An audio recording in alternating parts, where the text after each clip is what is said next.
En el libro de Habacuc sí que voy a tener que relatar lo que pasa en el libro, la historia, porque es un libro que la gente no conoce, por norma general, no sabe lo que ocurre en ese libro. De hecho, yo no sabía lo que pasaba en ese libro hasta hace poco. Así que bueno, espero que por medio de la misericordia de Dios y en su gracia podamos ser bendecidos por medio de este mensaje, de este estudio al libro de Habacuc.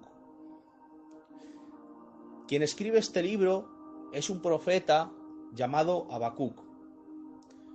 Este profeta vivió en un tiempo en el que también vivía el profeta Jeremías. Eran contemporáneos Jeremías y él. Así que los que sepan algo de la vida de Jeremías sabrán que era una época muy difícil, ya que el pueblo de Dios, Israel, se encontraba en una condición espiritual muy lamentable. El rey que gobernaba en aquel tiempo era el rey Joacim, un rey malvado de quien dice la Biblia que hizo lo malo ante los ojos del Señor. Pero es que antes de que este rey gobernara, antes de él gobernaron otros 3 reyes anteriores que también fueron malvados. Debido a que Israel era gobernado y dirigido por reyes impíos, el pueblo se corrompió. La condición espiritual del pueblo era tan lamentable que Habacuc no podía soportar los niveles de perversión en los que se encontraba Israel. Y ante esta situación, el profeta, en vez de dirigirse al pueblo y a los reyes de Israel para reprenderles, como hacía su compañero Jeremías, algo que le valió el rechazo del pueblo y mucho sufrimiento porque no recibían su mensaje, el de Jeremías, pues Habacuc hace algo diferente. Habacuc se dirige directamente a Dios y les pone a Dios su queja. Habacuc comienza el libro preguntándole a Dios: ¿hasta cuándo clamaré y no oirás? Por medio de este versículo podemos notar que no era la primera vez que Habacuc se dirigía a Dios pidiendo su intervención para corregir a Israel, porque está diciendo que ¿hasta cuándo clamará? ¿Cuántas veces nos hemos encontrado en esta misma situación en la que hemos clamado a Dios por una respuesta y Dios ha guardado silencio? El silencio de Dios siempre tiene un motivo y debemos aprender a interpretar el silencio de Dios como si se tratara de una respuesta. En el caso que nos ocupa ahora, ya hemos dicho que la actitud del pueblo de Israel en el tiempo de Habacuc clamaba al cielo.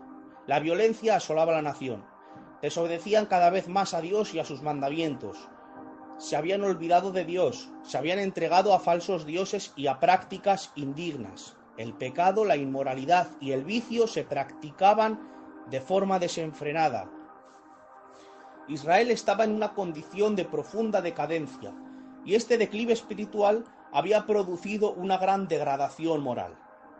Esto es lo que ocurre cuando las personas se hunden cada vez más y más en su pecado. Se produce una degeneración moral, y lo que antes se sabía que era malo, ya no se ve tan malo. Y lo que antes era intolerable, ahora es permisible. En resumen, la situación en la que vivía Judá era realmente alarmante. Había iniquidad, violencia, destrucción, pleito, contienda, desprecio por la ley de Dios y abuso de poder de los impíos hacia los justos. Esta situación era un verdadero problema para el profeta de Dios, ya que no podía comprender por qué Dios estaba permitiendo todo esto. La queja del profeta era debida a que no entendía por qué, en medio de esta situación, Dios no intervenía. Dios parecía no hacer nada, pero nada más lejos de la realidad. Dios, en silencio, estaba moviendo los hilos de la historia, cumpliendo con su plan soberano. Dios por fin responde a Habacuc, y Dios comienza diciéndole que acontecerá algo asombroso, tanto que cuando lo escuchen no se lo creerán. Dios le dice que levantará a los caldeos, una nación cruel y despiadada, para castigar a Israel. ¿Quiénes eran los caldeos? Bueno, pues vamos a empezar diciendo que estos caldeos eran los que después se llamaron Babilonia. Los caldeos era Babilonia. Era un pueblo idólatra, perverso y carente de moral, muy violento, que no se cansaba de arrasar naciones. Los caldeos eran implacables con sus víctimas, imponiéndoles suplicios como, por ejemplo, sacarles los ojos, cortarles la nariz, los labios y las orejas, o las tres cosas, y les arrancaban la barba y las uñas, o los despellejaban vivos. Este pueblo, los caldeos, no se guiaban por la ley de Dios, ya que dice el verso 7 del primer capítulo que de ellos mismos procedía su justicia y su dignidad. Esto significa que los caldeos tenían su propio código moral y sus propias leyes que no tenían nada que ver con la ley de Dios. Para los caldeos no existían categorías de pecado, ni se sentían culpables por nada. Odiaban el tener que rendir cuentas a nadie. Si alguna vez tenían que justificar sus acciones, lo hacían atribuyendo sus éxitos a su dios Marduk, un dios que se inventaron para sentirse autorizados a cometer todas las barbaridades que cometían y poder practicar la crueldad, el abuso y la opresión sin ningún límite. La arrogancia, la soberbia y el orgullo de los caldeos era descomunal. Eran unos ególatras. Dice la Biblia que su pecado era hacer de su fuerza su Dios. Atribuían sus logros y éxitos a sí mismos, a su poder y a su fuerza. Atribuían a sí mismo su poder y esta era la actitud que tenían. No reconocían a Dios en ninguna de sus hazañas. Esa actitud soberbia y orgullosa fue lo que les costó que Dios derramara su ira sobre ellos y fuesen destruidos.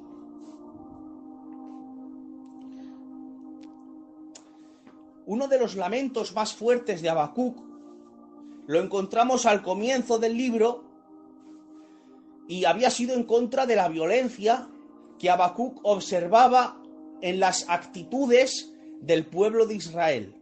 Por eso le vemos clamar al profeta: ¿hasta cuándo daré voces a ti a causa de la violencia y no salvarás? Destrucción y violencia están delante de mí. Esto pronunciaba el profeta a Dios antes de conocer la respuesta de Dios. Ahora que Dios le ha respondido anunciándole que serán conquistados por los caldeos, la confusión de Habacuc es aún mayor, pues vemos cómo Dios responde a su lamento prometiéndole aún más violencia para su pueblo a manos de un invasor codicioso que arrasaba con todo por donde pasaba. Vemos que la respuesta de Dios al lamento de Habacuc sobre la injusticia es más injusticia todavía. El profeta había rogado a Dios que acabara con la violencia, pero lo único que Dios había prometido era más violencia todavía. Hay ocasiones en las que Dios nos responde de una forma contraria a la que esperamos. Cuando esto ocurre, nos inunda la incertidumbre, el desasosiego y la inquietud, porque no podemos comprender el proceder de Dios. Le pedimos tranquilidad, pero en lugar de eso Dios nos envía más problemas. En estos casos, creo que lo mejor que se puede hacer es confiar en que el resultado de la prueba merecerá la pena el sufrimiento por el que estamos pasando. Mientras tanto, para que el sufrimiento no nos machaque, debemos poner nuestra confianza en Dios y meditar en su persona. Dios es bueno, por lo tanto quiere nuestro bien. Dios es sabio, por lo tanto conoce mejor que nosotros qué es lo que más nos conviene. Y Dios es soberano, por lo tanto es Él quien está dirigiendo todo lo que nos ocurre. Job, aun con todo lo que le pasó, alabó a Dios y comprendió que nada trajo a este mundo y con nada se irá, y que no solamente se deben recibir las bendiciones de Dios, sino también el mal que Él permite. Al final de la prueba, Job salió corregido y humillado. Job salió perfeccionado, además de recibir el doble de bendición de la que ya tenía antes. Siguiendo con el libro de Habacuc, debido a esta respuesta inesperada que Dios le da, la protesta del profeta no se hace esperar, ya que ha quedado más confundido que antes con esta respuesta que le ha dado Dios.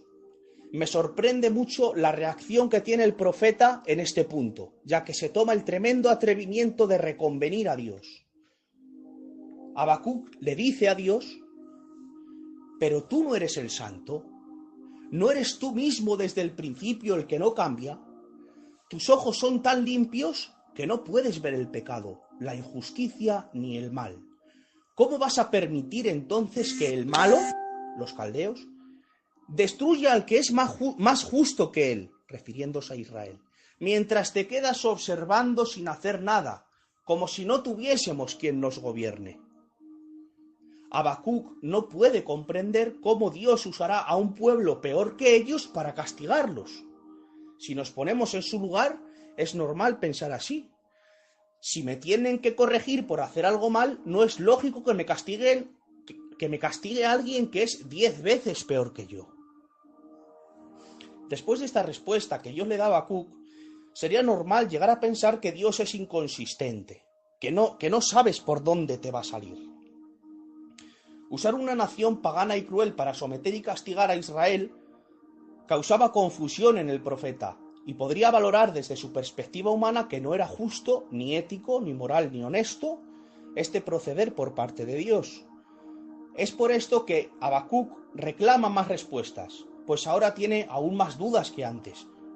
El profeta exige nuevas respuestas al decir: sobre mi guarda estaré y velaré para ver lo que se me dirá y qué he de responder tocante a mi queja. En otras palabras, está diciendo: no me moveré ni dejaré de insistir hasta que me vuelvas a responder.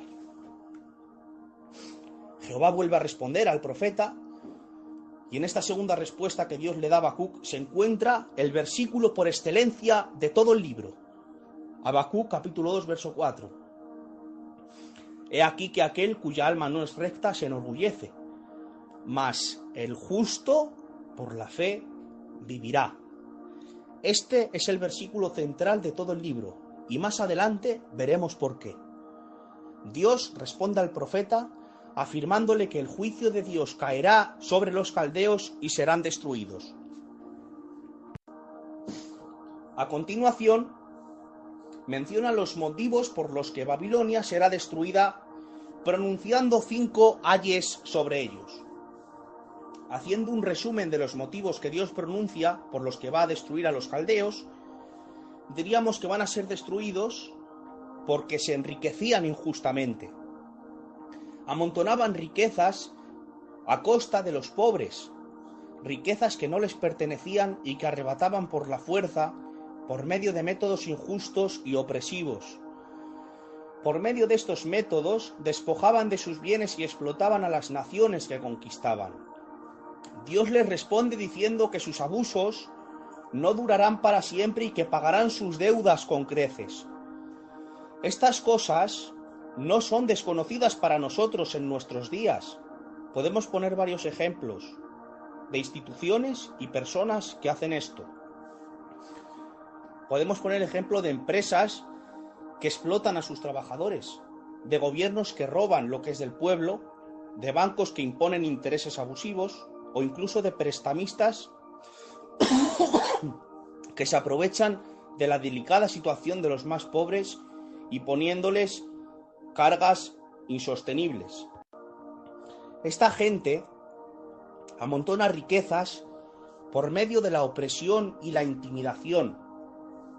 Es posible que nosotros debamos dinero al banco o a alguna persona, pero para Dios no somos nosotros los deudores, sino ellos. Para Dios ellos son los verdaderos deudores, porque están saqueando el poco dinero que les queda a los pobres, un dinero que Dios considera que no tienen derecho a quitarles y que según Dios no les pertenece. Esta gente pagará con intereses todo el mal que están cometiendo. A más víctimas que hayan oprimido, mayor será su deuda y su pago. A estos que no se sacian de enriquecerse a costa de los pobres, les dice Dios en Jeremías capítulo 5: como jaula llena de pájaros, así están sus casas llenas de engaño. Así se hicieron grandes y ricos, se engordaron, se pusieron lustrosos y sobrepasaron los hechos de lo malo. No juzgaron la causa del huérfano, con todo se hicieron prósperos y la causa de los pobres no juzgaron. ¿No castigaré yo esto?, dice Jehová, y de tal gente no se vengará mi alma. Esto dice Dios acerca de esta gente. Todos ellos se han hecho ricos gracias a la opresión a la que han sometido a mucha gente. A toda esta gente Dios les juzgará. Los caldeos llevaban a cabo esta práctica. Ellos sabían que se habían ganado muchos enemigos por medio de esta opresión al haber arrasado con tantas naciones, así que para protegerse construyeron muros de defensa. La Biblia dice que pusieron su nido muy alto. Esto quiere decir que se preocuparon por convertir su ciudad en un fuerte inalcanzable e inaccesible y se creyeron invencibles. Pero por más alto que pusieran su nido, Dios les haría caer. Dice la Biblia que incluso las piedras de los muros y las tablas de sus paredes se rebelarían contra ellos. Tal vez esto de que las paredes se rebelarían contra ellos puede ser una referencia al futuro suceso que ocurriría justo antes de la destrucción que vendría sobre Babilonia. La Biblia relata que mientras el rey de Babilonia estaba en una fiesta en su palacio, apareció una mano escribiendo en la pared las famosas palabras Mene Mene Tekel Umparsin, anunciando la inminencia de la caída de Babilonia a manos del imperio medo-persa. Estas palabras fueron escritas en la misma pared del palacio. Dios también pronunció juicio contra aquellos que humillan a otros para potenciar su propia gloria. Se refiere a aquellos que se aprovechan de su condición para ridiculizar a los demás y quedar por encima. Aquellos que se creen intocables y con el derecho de humillar a los demás por la posición que tienen, serán afrentados porque el Señor les hará caer y les humillará, y serán víctimas de aquellos a los que humillaron. Por último, Dios también pronuncia juicio contra los que practican idolatría. Hoy día, en la sociedad en la que vivimos, la gente no adora a ídolos como tal, pero existen otro tipo de prácticas que se asemejan mucho, como por ejemplo el amor al dinero y sobre todo la egolatría y el hedonismo que hay en la sociedad a día de hoy. Si hacemos un pequeño análisis, veremos que todas estas actitudes tienen algo en común. Todas son impulsadas por el orgullo. Debido a estas actitudes es por lo que los caldeos serán destruidos. Ahora bien, si recordamos la primera queja que pronuncia Habacuc contra la situación de Israel, notaremos que todas estas actitudes que han llevado a los caldeos a su destrucción eran las mismas actitudes que tenía el pueblo de Israel antes de que fueran conquistados por los caldeos. Lo hemos dicho antes: violencia, injusticias, opresión, avaricia, indiferencia por los más débiles, inmoralidad, pecado, vicio, degeneración moral, iniquidad, destrucción, desprecio por la ley de Dios, abuso de poder, a lo que había que sumar también la idolatría. Todas estas cosas, todas estas prácticas y actitudes las tenía el pueblo de Israel. Si Israel continuaba por este mismo camino, dentro de poco tiempo se convertiría en otra nación idéntica a las demás, sin ninguna diferencia con las otras naciones que no conocían a Dios. Y esto era algo que Dios no estaba dispuesto a permitir. Podemos comprender entonces que el objetivo de Dios no era simplemente castigarles, sino que entendieran lo que les ocurriría si seguían por el camino que estaban tomando. Habacuc, ahora sí, comprende por medio de esta respuesta el por qué Dios envió a una nación peor que ellos para corregirles. Esta nación serviría para disciplinar a Israel y que por medio de la opresión a la que se verían sometidos clamaran en su angustia al Dios de sus padres, pero además los caldeos servirían como ejemplo de lo que ocurre con las naciones que rechazan a Dios. Los israelitas podrían ver de primera mano, en primera persona y con sus propios ojos, cómo la gran nación de Babilonia caería por decreto de Dios debido a las mismas actitudes pecaminosas que el pueblo de Israel estaba practicando. Actitudes que si hubiesen seguido siendo practicadas por Israel, les hubiera costado la destrucción, igual que la de Babilonia. Después de comprender este mensaje, la reacción del profeta es alabar a Dios y pronuncia la poesía que vemos escrita en el capítulo 3, considerada por los mismos judíos como la obra poética más magnífica que se ha escrito. La poesía termina con las famosas palabras: aunque la higuera no florezca ni en las vides haya fruto, aunque falte el producto del olivo y los labrados no den mantenimiento y las ovejas sean quitadas de la majada y no haya vacas en los corrales, con todo yo me alegraré en Jehová y me gozaré en el Dios de mi salvación. Jehová el Señor es mi fortaleza, el cual hace mis pies como de ciervas y en mis alturas me hace andar. Vemos por medio de estas palabras que pronuncia Habacuc que el profeta ha aprendido a descansar en la sabiduría de Dios y a confiar en sus juicios, de tal forma que aunque a su alrededor todo esté arrasado, será capaz de gozarse en el Señor, porque su seguridad no descansa en los recursos, ni en lo que puede conseguir por medio de su esfuerzo, ni en lo que ve con sus ojos, sino en Jehová, que es su fortaleza. Los caldeos vendrían arrasando con todo. Israel sufriría una devastación de sus recursos naturales, eliminando el sustento para sus necesidades básicas, lo que repercutiría en una seria crisis para la integridad de Israel. No habría grano, ni aceite, ni vino, ni carne, ni lana, ni comida de ningún tipo, ya sea fruta, verdura, cereales o leche. Es el fin de todo sustento para mantener la vida humana. Nada que comer, nada que beber y nada que ponerse. No hay nada. Absolutamente nada, solo el ejército invasor de los caldeos apoderándose de una tierra que no les pertenece, mientras los israelitas no tienen ni siquiera un lugar donde esconderse. Esta era la situación en la que estarían en un futuro próximo. Sin embargo, Habacuc, aun comprendiendo esta situación tan desoladora, dice que se regocijará en el Señor de su salvación, porque entiende que su seguridad entiende que su seguridad descansa en Dios y no en los recursos de los que pueda disponer. El profeta, en vez de lamentarse por la pérdida de sus medios de sustento, expresa confianza total en Dios. Termina la poesía diciendo: el cual hace mis pies como de ciervas y en mis alturas me hace andar. Los ciervos andan ágilmente por lugares muy peligrosos. Se mueven de forma elegante sobre superficies difíciles y llenas de obstáculos, y aunque a veces andan por lugares muy altos donde una mala pisada podría hacerles caer y morir, tienen la confianza de que no van a caer. Este verso expresa cómo el Señor dirigirá a Israel en medio de la prueba y le enseñará a andar por encima de los obstáculos, enseñándole que es Él quien sustenta su vida para que aprenda a confiar en Él. Pero no solamente debe ser una enseñanza para Israel, sino también para nosotros mismos. Esto es algo que deberíamos recordar en los momentos más difíciles de nuestra vida.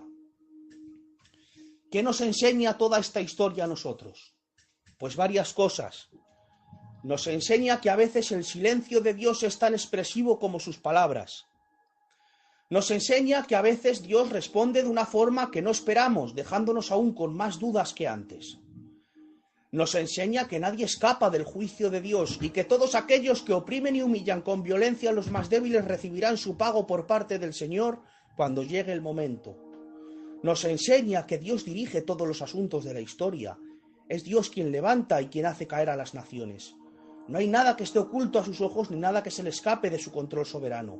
Él desde su trono sigue dirigiendo el rumbo de la historia, por más extraños y difíciles que nos parezcan estos tiempos.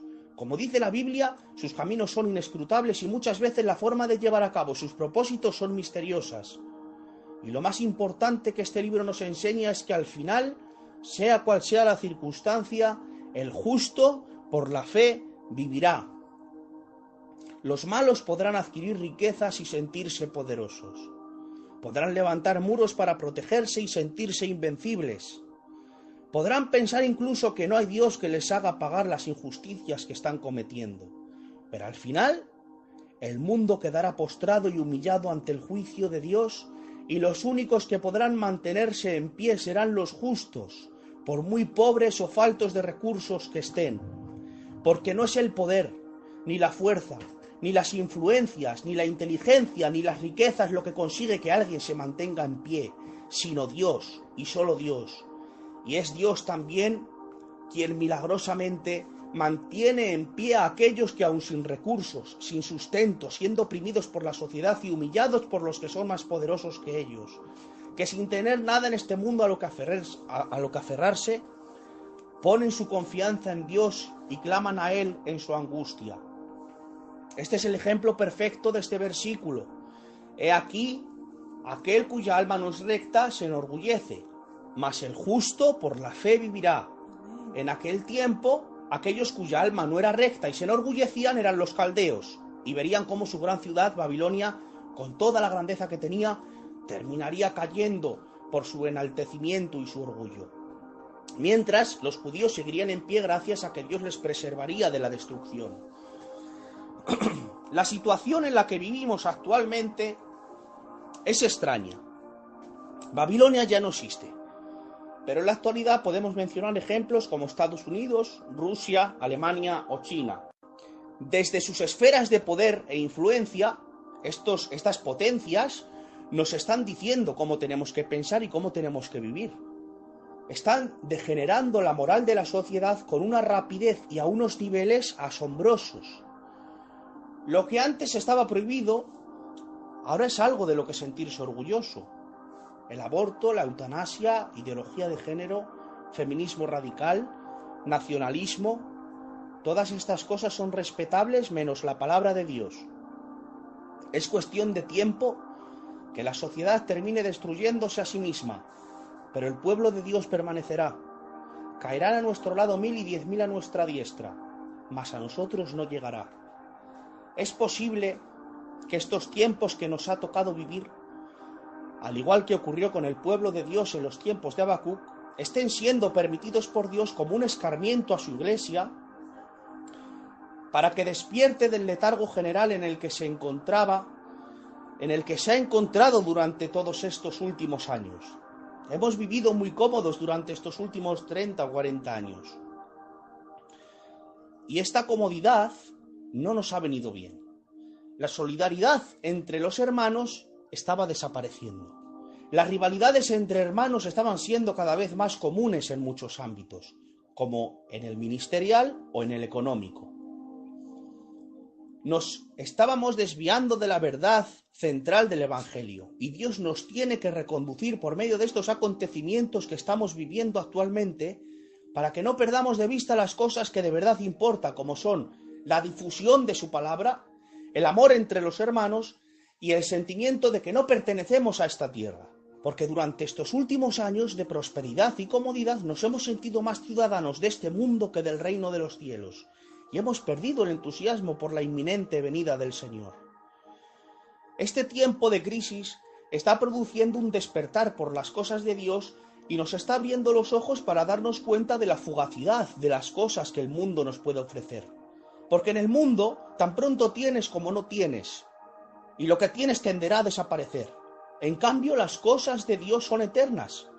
Y este tiempo nos está haciendo darnos de cuenta de que debemos hacernos tesoros en el cielo, donde son eternos, y no en la tierra, donde la polilla y el orín corrompen y donde ladrones minan y hurtan. No sabemos el tiempo que nos queda hasta que el Señor venga por nosotros, pero mientras tanto debemos procurar que las filosofías y actitudes del mundo no nos influencien. Dios juzgará al mundo por su maldad, y su ira será derramada sobre ellos para su destrucción, y nadie se librará. Solamente aquellos que confiaron en el Señor y en los que la sangre de Jesucristo les hace justos delante de Él. Tenemos que seguir manteniendo una actitud y una forma de pensar centrada en la palabra, aunque tengamos que sufrir por parte del mundo a causa de ello. Pero es que esta es la única forma de no ser fulminados por la ira de Dios, porque como dice su palabra, el justo por la fe vivirá. En el libro de Habacuc sí que voy a tener que relatar lo que pasa en el libro, la historia.